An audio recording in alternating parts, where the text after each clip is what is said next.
E aí, Rex, tudo bem? O que você tá fazendo? Olá, Dina! Tudo certíssimo! Estou fazendo uns experimentos aqui. Na verdade, eu quero colocar um pouco mais de espuma no meu cappuccino. Você viu um livro? Um livro grande com capa de couro que eu havia deixado por aqui? Em algum lugar. Ai, agora sim! Perfeito! Ora, Dina! Lugar de livro é na estante. Dê uma olhada ali. Mas o que é que você está procurando? Achei meu livro de dobraduras. Tudo bem, mas para que você quer seu livro de dobraduras? Deixe-me ver. Preciso fazer um aviãozinho. Mas não um aviãozinho qualquer. Este não. Este aqui também não. Tá. E por que você precisa fazer um aviãozinho de papel?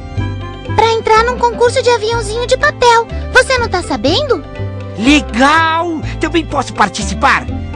Mas espere aí. Está começando mais um Pequenos Cientistas.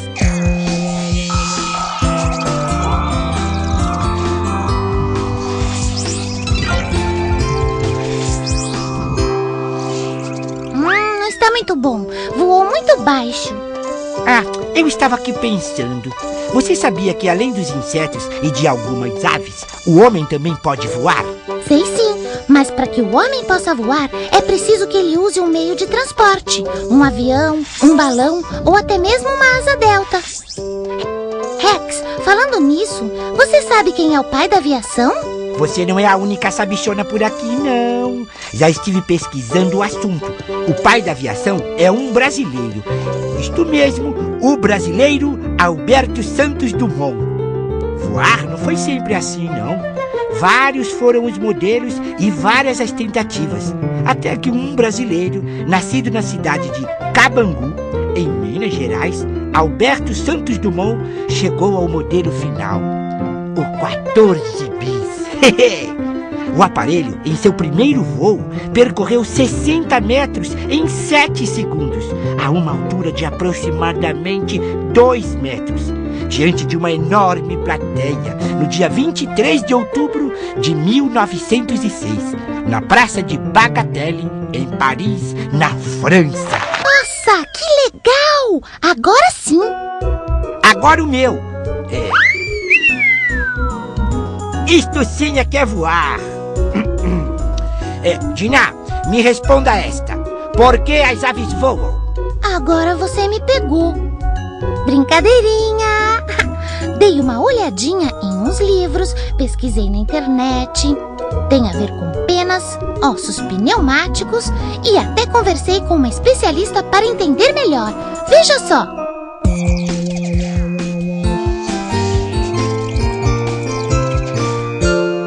Para as aves voarem, elas precisam ser muito leves. Então, para isso, elas sofreram algumas adaptações no corpo delas por dentro e por fora que facilita isso.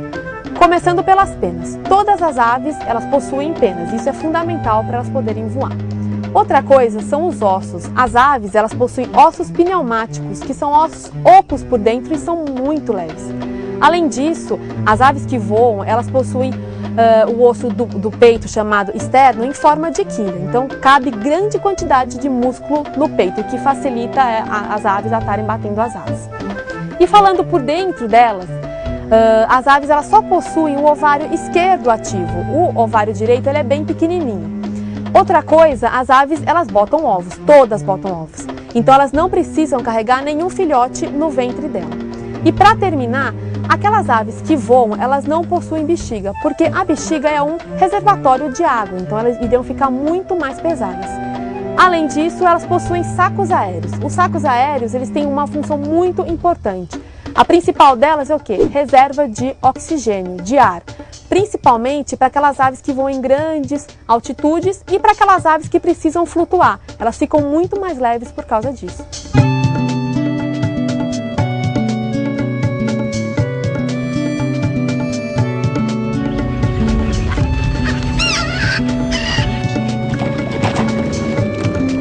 Interessante! Não fazia a menor ideia. Nossa, Rex, Não sabia que você era um expert em montar aviãozinho de papel. Você pode me ajudar? Tudo bem, tudo bem. Mas antes, vamos conhecer um animal da fauna brasileira que está ameaçado de extinção. Isto quer dizer que ele pode desaparecer do planeta para sempre. Na nossa galeria, o tamanduá bandeira.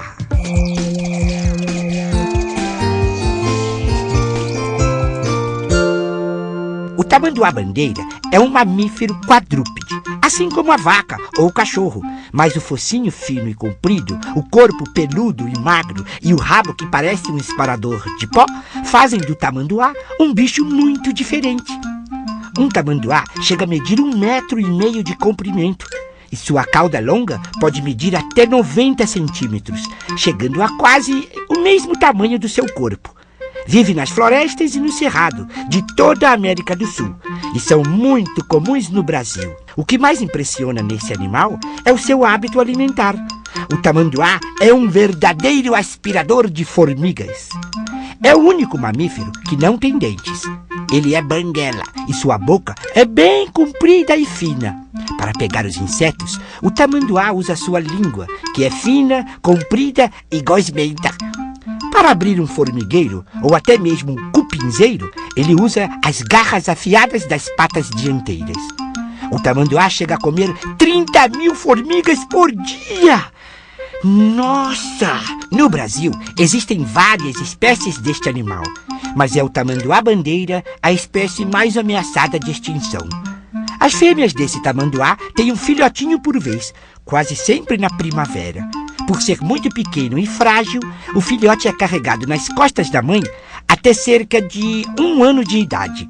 Depois eles crescem e se transformam em verdadeiros exterminadores de formigas e cupins.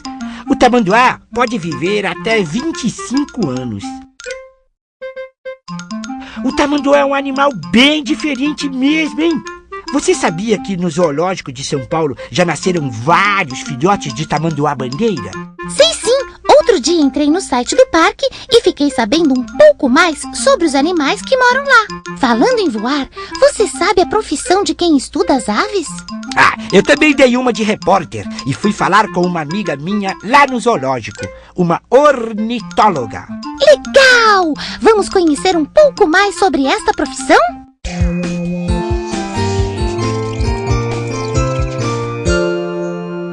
Eu sou ornitóloga, especialista em ornitologia.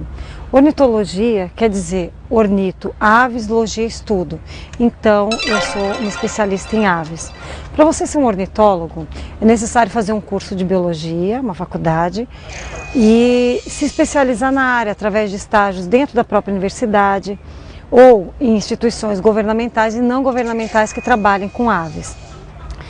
O estudo das aves é muito importante como indicador da qualidade de um ambiente.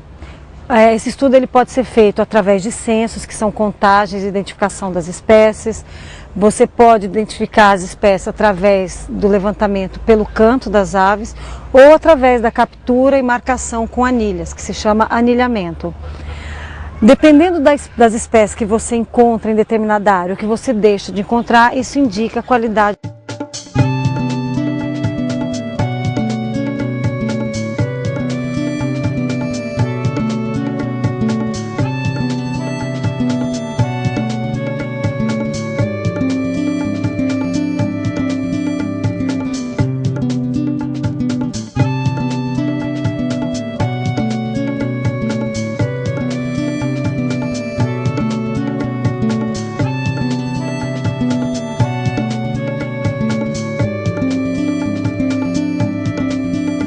Antes de anilhar, a gente tem que identificar a ave, né? Você não pode nunca colocar anilha sem saber qual é a espécie. Esse aqui é um sabiá laranjeira, o nome científico dele é Turdus rufiventris e ele é ave símbolo do Brasil. A gente costuma marcar as aves com anilhas.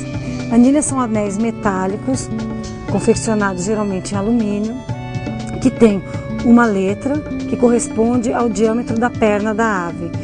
Então essas aves são marcadas e soltas novamente.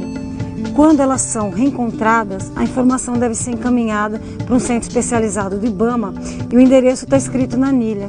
e você recebe depois um certificado de agradecimento, passando as informações de que espécie era aquela, onde ela foi marcada, se era um indivíduo jovem ou adulto. O Brasil está entre o segundo e terceiro lugar em diversidade de aves do mundo.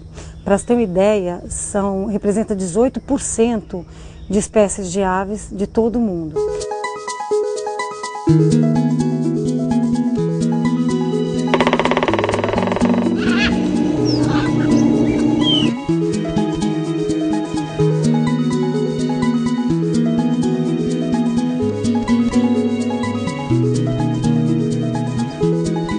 Muito interessante!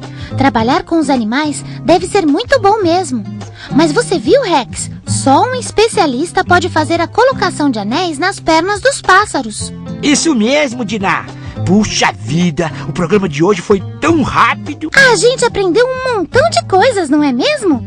É sempre bom lembrar que para saber mais sobre o que a gente mostrou aqui no programa, você pode perguntar para os seus pais, para o seu professor.